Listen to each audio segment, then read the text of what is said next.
ওই বৌদি কি হচ্ছে, ভালো আছে সব? হাই দেখো, পশ্চিম পাড়ার লোক এইদিকে কি মনে করে? এই অনেকদিন পরে বাড়ি এলাম, ভাবলাম সব ঘুরে আসি, সামনে পুজো এসে গেছে। अच्छा ও, ठीक তা है। তুমি যেন কোথায় থাকতে? আরে আরবে গিয়েছিলাম 5 বছরের জন্য। হ্যাঁ, হ্যাঁ। এটা কে তোমার কোলে? কেন, আমার ছেলে, তুমি না জানো না? এটা আমার ছেলে, তো ছোট কই না ছেলে। তো।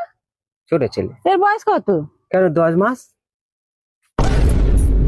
समझ रहे हो समझ रहे हो आप समझ रहे हो ना। তুমি 5 বছর সে আরবে ছিলে, আর ছেলের বয়স 10 মাস, কি করে হলো? বাহ, পাড়ার কত কম্পিউটার জানা অনলাইন ছেলে আছে। হ্যাঁ, কম্পিউটার জানে, আর আমার চিন্তা করতে হয়। তারা বলে দিয়েছে, দাদা তুমি চলে যাও, আমরা সবাই আছি, বৌদিকে দেখবো। হ্যাঁ, হ্যাঁ, हमारे यहाँ ऐसा ही তুমি ঘরে যাও ঠাকুর। ঠিক আছে বৌদি, আসছি, নাহলে আমার বউ আবার সন্দেহ করবে। হ্যাঁ হ্যাঁ, আগে যা, তুই আগে যা।